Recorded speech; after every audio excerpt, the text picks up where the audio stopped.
Welcome back. এই ভিডিওতে আমরা দেখব যে কিভাবে নতুন একটা পোস্ট অ্যাড করতে হয়। যেমন আমরা এখানে দেখতে পাচ্ছি পোস্ট। তো পোস্টের ক্ষেত্রে আমরা যেটা বলছিলাম যে আপনি চাইলে আপনার ইচ্ছা মতো কোনো একটা পোস্ট অ্যাড করতে পারবেন বা রিসেন্ট যে আপডেটগুলো হয় ওইগুলো হচ্ছে পোস্ট। যেমন আমরা যদি অ্যাড নিউতে যাই তাহলে দেখতে পারবো পোস্টের ব্যাপারটা। এখানে বললাম আর বা এখানে বললাম ধরেন পোস্ট ওয়ান। সাপোজ আপনি রিসেন্ট নিউজ এরকম দিতে পারেন যে ইটস রেনিং অথবা ইটস উইন্টার। জাস্ট আপনি আপনার পছন্দ মতো কোনো একটা টাইটেল দিলেন পোস্টের। আমি জাস্ট আপাতত ডেমো হিসাবে পোস্ট ওয়ান নামে একটা পোস্ট অ্যাড করে দিলাম। তো পোস্টটা কি টাইপের হবে সেটা আমরা এখানে বলে দিলাম যে পোস্টটা হচ্ছে স্ট্যান্ডার্ড পোস্ট। এরপর আমরা এখানে কিছু কন্টেন্ট আমরা দিব। তো আমাদের প্র্যাকটিসের জন্য দেখা যাবে কি যে আপনি কন্টেন্টের মধ্যে যদি আপনি বেশি সময় দেন তাহলে দেখা যাবে আপনি কন্টেন্ট নিয়ে ব্যস্ত হয়ে গেছেন বাট ডিজাইন নিয়ে আপনি কিছু পারছেন না। তো সেক্ষেত্রে আমরা কিছু ডামি টেক্সট ইউজ করব বা যে টেক্সট গুলো নর্মালি আপনার কপিরাইটে ধরবে না। তো এখানে দেখছি যে কিছু লেখা আছে। আমরা এই ওয়েবসাইট থেকে বা আদার যে ডামি টেক্সটের ওয়েবসাইট আছে ওইখান থেকে আমরা চাইলে টেক্সট নিতে পারবো। তো আমরা এখানে পেস্ট করে দিলাম, লেখাগুলোকে পেস্ট করে দিলাম। তো এখানে পেস্ট করার মধ্যে দুইটা বিষয়, একটা হচ্ছে ভিজুয়াল আর এটা হচ্ছে টেক্সট। ওকে, ভিজুয়ালের যে বিষয়টা এটা হচ্ছে যে আপনি যদি কোনো ডিজাইন করেন ডিজাইনটা এখানে শো করবে, আর যদি টেক্সটে যান টেক্সটের মধ্যে যে এডিটর হিসেবে দেখাবে যে আপনারা যদি এখানে কোনো ট্যাগ ইউজ করেন বা এইচটিএমএল কোনো লেখা যদি ইউজ করেন তাহলে ওইটা দেখাবে। আর ওই ট্যাগগুলো এরকম দেখাবে না। আমরা ভিজুয়ালে থাকলাম। ওকে, জাস্ট কিছু লেখা এখানে পেস্ট করে দিলাম। এখন এটাকে আপডেট করে দেই বা পাবলিশ করে দেই। তো যদি আমরা মানে স্বাভাবিকভাবে চিন্তা করি বা সাধারণভাবে চিন্তা করি তাহলে দেখা যাবে কি যে আমাদের অলরেডি কিন্তু পোস্ট হয়ে গেছে। ভিউ পোস্টের মধ্যে আমরা গেলে দেখতে পাবো যে পোস্ট ওয়ান, এটার মধ্যে কিছু লেখা আছে, এটা কত তারিখে পোস্ট হয়েছে, কার মাধ্যমে পোস্ট হয়েছে এরকম দেখা যাবে। আমরা যদি এটা আবার হোম পেজে যাই, হোম পেজের মধ্যে আবার দেখাবে যে পোস্ট ওয়ান, এটার মধ্যে কিছু লেখা আছে। এরপর আছে হ্যালো ওয়ার্ল্ড, মানে আমাদের যে প্রথম পোস্টটা ছিল ওই পোস্টটা এখানে দেখাচ্ছে। আবার এখানে এডিট অপশন দেখাচ্ছে, আমি চাইলে এটা এডিট করতে পারবো এরকম দেখাচ্ছে। তো এরকম হয় যে আপনার এটা প্রপার পোস্ট না। মূলত পোস্টের সাথে একটা ইমেজ থাকে। যেমন আমরা যখন ফেসবুক বা আদার সোশ্যাল মিডিয়াতে যখন কোনো পোস্ট দেখি বা কোনো ওয়েবসাইটের কোনো তথ্য দেখি তাহলে দেখা যাবে এখানে কিছু ইমেজ থাকে, তাই না? তো ওই ইমেজ আপনি চাচ্ছেন এখানে একটা অ্যাড করবেন, যে আপনি এরকম কোনো পোস্ট যখন শেয়ার করবেন, লিংক যখন শেয়ার করবেন তখন ওইটার সাথে একটা ইমেজ চলে যাবে। তো আমরা চাইলে এখানে যদি এন্টার দিয়ে চাইলে অ্যাড মিডিয়ার মাধ্যমে নতুন কোনো ইমেজ সেট করতে পারবো। যেমন আমরা চাচ্ছি ধরেন এই ইমেজটা, অথবা এটা ডাউনলোড দিয়ে নিই, আমরা গুগল থেকে একটা ইমেজ ডাউনলোড দিয়ে নিই। বললাম google.com, এখানে গেলাম, কিছু ইমেজ আমরা নিয়ে নিলাম। যেমন ধরেন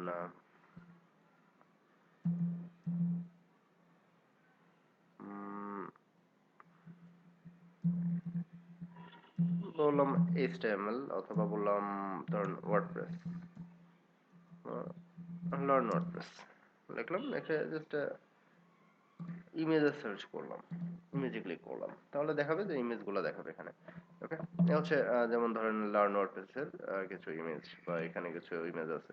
তো আমরা চাইলে এখান থেকে যে কোনো একটা ইমেজ ইউজ করতে পারবো। ক্লিক করলাম ভিউ ইমেজ, ভিউ ইমেজ দিয়ে এটাকে সেভ করলাম। ওকে, এখানে ইমেজ অ্যাড করার জন্য আমরা কি করলাম যে জাস্ট অ্যাড মিডিয়াতে ক্লিক করলাম। আপনার মাথায় রাখতে হবে যে আপনি যেখানে ইমেজটা অ্যাড করতে চাচ্ছেন ওইখানে কার্সরটা পয়েন্টার করে বা কার্সরটা রেখে অ্যাড মিডিয়াতে ক্লিক করবেন। তারপর যে ইমেজটা আপনি ডাউনলোড দিয়েছেন ওইটাকে আপনি এভাবে ড্র্যাগ এন্ড ড্রপ করতে পারবেন, অথবা আপলোডের মধ্যে ক্লিক করে সিলেক্ট ফাইল, এরকম ভাবে কোনো একটা ফাইল সিলেক্ট করে তারপর ওইটাকে অ্যাড করতে পারবেন, আপলোড করতে পারবেন। তো আমরা একটা ইমেজ অ্যাড করলাম, এরপর এটা ইনসার্ট করে দিলাম। ইনসার্ট করার পরে দেখলাম যে এখানে ছোট একটা সাইজ ইমেজের ইনসার্ট হয়েছে। তো আমরা চাইলে এটাকে এডিট করতে পারবো।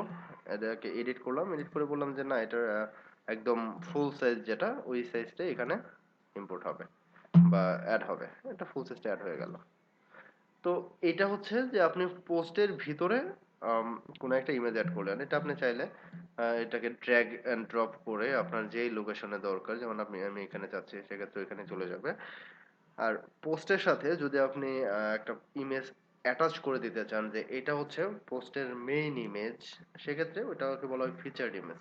তো আমরা এই ফিচার্ড ইমেজটাকে সেট করে দিব। ফিচার্ড ইমেজ আমরা ক্লিক করলাম।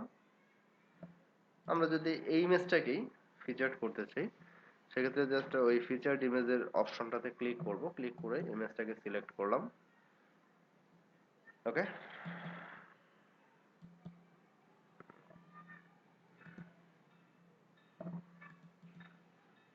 আমরা ইমেজটাকে সিলেক্ট করে নিলাম, সিলেক্ট করে সেট ফিচার্ড ইমেজ, ইমেজটা সিলেক্ট হয়ে গেল এবং ওইটা সেট হয়ে গেল।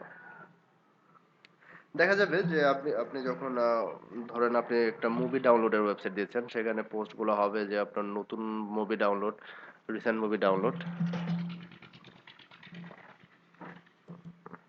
যেটা বলছিলাম যে আমরা যদি নতুন কোনো একটা পোস্টের সাথে কোনো একটা ইমেজ সেট করে দিতে চাই, তো সেক্ষেত্রে আমরা ফিচার্ড ইমেজ সিলেক্ট করব। আর একবার একটু দেখি যে সেট ফিচার্ড ইমেজ, এটাতে ক্লিক করব, তারপর কোনো একটা ইমেজ সিলেক্ট করব, সিলেক্ট করে ওইটাকে সেট ফিচার্ড ইমেজ দিয়ে দেবো, সেক্ষেত্রে ইমেজটা এখানে শো করবে। এরপর আপনি যখন ইমেজটাকে সেট করে দিবেন, এরকম দেখা যায়, যেটা আরেকটা কথা বলছিলাম আমরা, যে আপনি একটা ইমেজ ডাউনলোড অথবা কোনো একটা মুভি ডাউনলোড বা কোনো ডাউনলোডের ওয়েবসাইট দিচ্ছেন, বা তখন দেখা যায় কি যে আপনি যদি অনলাইনে কোনো কিছু ডাউনলোড করে থাকেন, তাহলে ওইখানে লেখা থাকে যে আপনি একটা মুভি ডাউনলোড করছেন, ওই মুভি এইচডি, তারপর থাকে ওই মুভির ফুল, তারপর এরকম বিভিন্ন অপশন থাকে, মানে বিভিন্ন নাম থাকে, এগুলোকে বলা হয় ট্যাগ। যেমন আমরা যদি এখানে বলতে চাই যে সাপোজ এটা হচ্ছে ওয়ার্ডপ্রেসের, হ্যাঁ, ওয়ার্ডপ্রেস শিখবেন, তো সেক্ষেত্রে এটা ট্যাগগুলো কি হবে, হবে লার্ন ওয়ার্ডপ্রেস, এটা একটা ট্যাগ, এটা অ্যাড করলেন। তারপরে হইতে পারে আপনার ওয়ার্ডপ্রেস, ওয়ার্ডপ্রেস, এরকম ভাবে আপনি কমা কমা দিয়ে ট্যাগগুলোকে আলাদা করতে পারবেন। যে বললেন আপনি ওয়ার্ডপ্রেস থিম